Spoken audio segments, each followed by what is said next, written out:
3 menit ada? 5 menit. Monggo Pak, Boleh monggo. ya? Saya putar video tentang apa yang terjadi Monggo, Bro. di dunia ini dan bagaimana sekolah ini harus menghadapi wind of change, gelombang perubahan. Saya pernah putar sebetulnya, tapi saya robah ini videonya, saya sesuaikan dengan kebutuhan kita hari ini ya. Kita putar dulu ya. Dan tolong perhatikan teksnya. Bapak Ibu bisa perhatikan teksnya. Yuk kita mulai ya.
Presiden Republik Indonesia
Jadi itulah wind of change ya, gelombang perubahan pada waktu tembok Berlin roboh tahun 1989, itu tidak berdiri sendiri karena setelah itu sekat-sekat antar negara kemudian hancur seperti tembok Berlin roboh, Eropa kemudian diperluas, mata uang masing-masing negara itu dihapus diganti dengan euro di Eropa. Pabrik-pabrik yang tadinya kecil-kecil di satu negara diganti menjadi satu pabrik besar di satu lokasi dan mereka cari skala ekonomi, kemudian mata uang tunggal, setelah itu jalannya diperlebar sehingga jalan daratnya itu terhubung semua. Tadinya Eropa jalannya kecil-kecil ya. Nah Asia kemudian bikin ASEAN, negara-negara mendorong globalisasi, terjadi globalisasi, dengan globalisasi maka muncul gagasan-gagasan baru sampai muncul disrupsi. Nah disrupsi itu adalah inovasi yang membuat produk-produk lama menjadi ketinggalan zaman ya. Misalnya ketika ditemukan kamera digital maka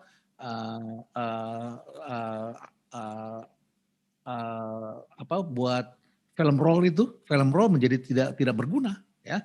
Ditemukan kulkas maka pabrik es batu menjadi useless begitu ya. Jalan tol ketika ada teknologi digital orang tidak lagi bisa bekerja di pintu tol yang terima uang begitu, tapi sudah digital semuanya. Nah, sekarang masih pakai tap begitu, tapi itu pun juga sudah ketinggalan zaman. Nanti mobil lewat saja begitu, digital mencatat. Orangnya harus mencari pekerjaan yang pekerjaannya lain begitu dipindahkan. Bayangkan sekarang itu semakin cepat orang menjadi useless ya, dan kita harus meng-create sesuatu yang baru. Nah, harapan saya Merdeka Belajar ini benar-benar merdeka. Saya ingat waktu saya sekolah ngambil PhD di Amerika, saya ditanya sama promotor saya, mau bikin apa? Masa depan Anda mau jadi apa? Ditanya begitu. Jadi kalau di Indonesia tuh orang bikin disertasi harus sesuai dengan jurusannya. Kalau saya enggak, saya malah ketemu pembimbing yang bilang, kamu mau jadi apa di masa depan? Bagaimana supaya berguna di Indonesia? Saya ceritakanlah tentang negara kita. Oke, kalau begitu kita mendesainnya begini, ya. Nah, terus kemudian saya boleh mencari promotor atau pembimbing saya dari berbagai fakultas yang ahlinya beda-beda itu saya kumpulkan dan saya boleh cari orang dari luar membimbing saya menciptakan sesuatu yang baru yang berguna bagi hidup saya. Kalau di kita kan enggak, yang pokoknya jurusan kamu ini kamu harus bikinnya begini. Nah, menurut saya ini akan membuat orang banyak sekali yang useless, tidak bermanfaat. Ayolah sekarang kita pakai boundary management. Jangan kita terperangkap dalam boundary kita, dalam pagar kita, tapi beri kesempatan anak-anak kita. Dia mau sukanya apa? Tadi saya lihat ada pertanyaan yang prospektif itu adalah apa lobster atau apa tadi itu ya. Boleh nggak kami bikin begini? Kalau menurut saya ada eksperimen. Eksperimen tuh di boundary itu diterobos, bikin sesuatu yang bermanfaat buat masa depan dan ciptakan terus sesuatu yang baru begitu. Dan anak-anak kita jangan sampai dia sekolahnya adalah pariwisata tapi lulusan itu pariwisata nggak ada di tempat Anda begitu. Pekerjaan pariwisata nggak ada. Kenapa nggak pariwisata yang bisa menghasilkan produk apa begitu. Nah itu akan berguna bagi mereka sehingga mereka bisa eksplor dunia baru. Ya, jadi merdeka itu seperti itu. Di dunia sekarang pendidikan sudah begitu, menghargai masa depan, ya, bukan terperangkap di masa lalu. Kemudian menghargai mereka supaya bisa diterima, ya, supaya mereka tidak menjadi useless, tapi menjadi useful, bermanfaat dalam kehidupan mereka. Dan menurut saya dosa besar kalau kita membuat sesuatu yang bagi kita sendiri tidak bermanfaat, ya, bagi kita sendiri kita tidak bisa bermanfaat nanti dalam kehidupan, menjadi beban dalam society kita. Demikian Mas Alvin.